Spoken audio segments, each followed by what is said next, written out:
पश्चिम बंगाल के कूच बिहार से बीजेपी की परिवर्तन यात्रा को केंद्रीय गृह मंत्री अमित शाह ने शुरुआत की है। इस दौरान अमित शाह ने ममता बनर्जी पर कड़ा प्रहार किया है। शाह ने कहा कि अगर लोग बंगाल में जय श्री राम का नारा नहीं लगाएंगे तो क्या पाकिस्तान में ये नारा लगाएंगे। शाह ने कहा कि तुष्टीकरण की वजह से ममता दीदी जय श्री राम का नारा नहीं लगाती हैं। मित्रों, ये बंगाल के अंदर माहौल ऐसा कर दिया कि जय श्री राम बोलना माने गुनाह है। अरे ममता दीदी, बंगाल में जय श्री राम नहीं बोला जाएगा तो कहां पाकिस्तान में बोला जाएगा क्या? मुझे बताओ भाइयों, बताओ बहनों, जय श्री राम बोलना चाहिए या नहीं बोलना चाहिए? बोलना चाहिए नहीं बोलना चाहिए? तो मेरे साथ दोनों हाथ उठाइए और गगन भेदी नारा लगाइए, जय श्री राम, जय श्री राम, जय जय श्री राम। अबे ममता दीदी को इससे अपना अपमान लगता है। क्यों ममता दीदी, आपको क्यों अपमान लगता है? पूरा देश और देश दुनिया भर में फैले हुए करोड़ों लोग हमारे आराध्य श्री राम को याद कर गौरव महसूस करते हैं, गौरव। मगर आपको तकलीफ होती है क्योंकि आपको तुष्टीकरण कर एक वर्ग विशेष के वोट चाहिए। क्यों भाई, इनके वोट नहीं है क्या? ये सभी तो जय श्री राम। कूच बिहार की जनसभा में उमड़ी भीड़ को देख अमित शाह का उत्साह बढ़ता गया। भगवा झंडे के साथ पीला झंडा थामे हजारों लोग अमित शाह के स्वागत में खड़े थे। कोच राजवंशी और मटुआ समुदाय का समर्थन पाने के लिए बीजेपी ने एड़ी चोटी का जोर लगा रखा है। बंगाल की 70 सीटों पर दलित मटुआ समुदाय का प्रभाव है। साल 2019 के लोकसभा चुनाव में इस समुदाय ने अपना समर्थन भाजपा को दिया था। विधानसभा चुनाव में भी बीजेपी उनका समर्थन हासिल करने में जुटी है। सीएए और एनआरसी को लागू कर पहले ही बीजेपी ने उन्हें रिझा लिया है और अब परिवर्तन यात्रा में बुआ भतीजे के भ्रष्टाचार को खत्म करने का ऐलान भी अमित शाह ने कर दिया है।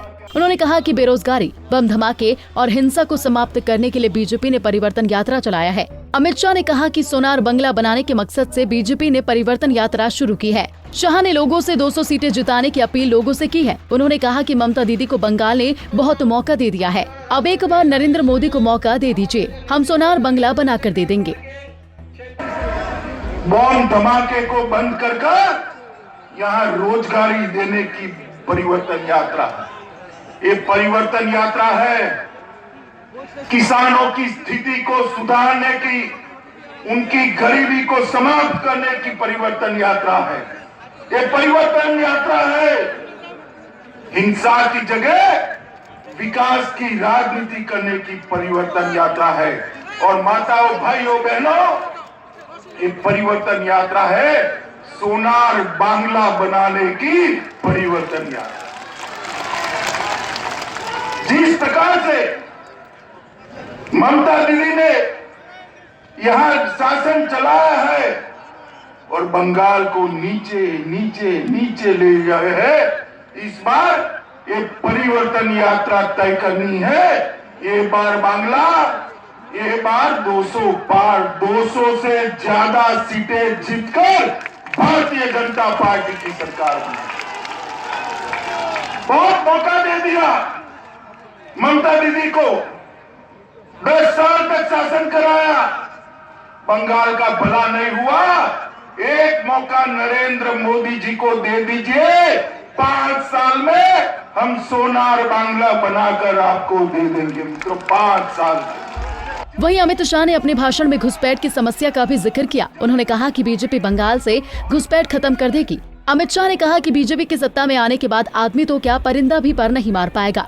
शाह ने इस इलाके में कोच राजवंशी आबादी का भी जिक्र किया और कहा कि ये परिवर्तन यात्रा किसी मुख्यमंत्री को हटाने के लिए नहीं है, बल्कि बंगाल में आमूल चूल परिवर्तन के लिए ये यात्रा निकाली गई है।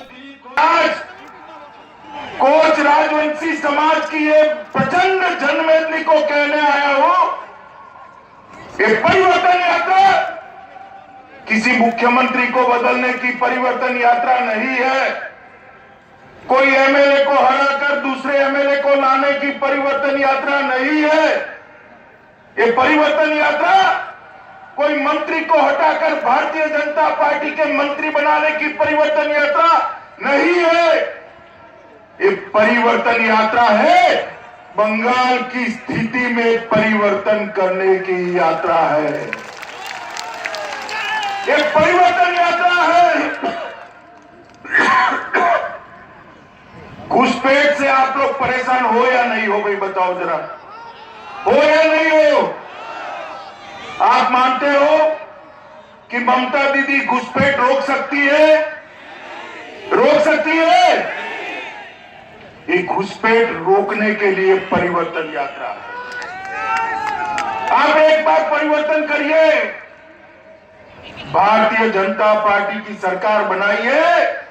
मैं आपको कहता हूं, आदमी तो क्या परिंदा भी घुस नहीं पाएगा।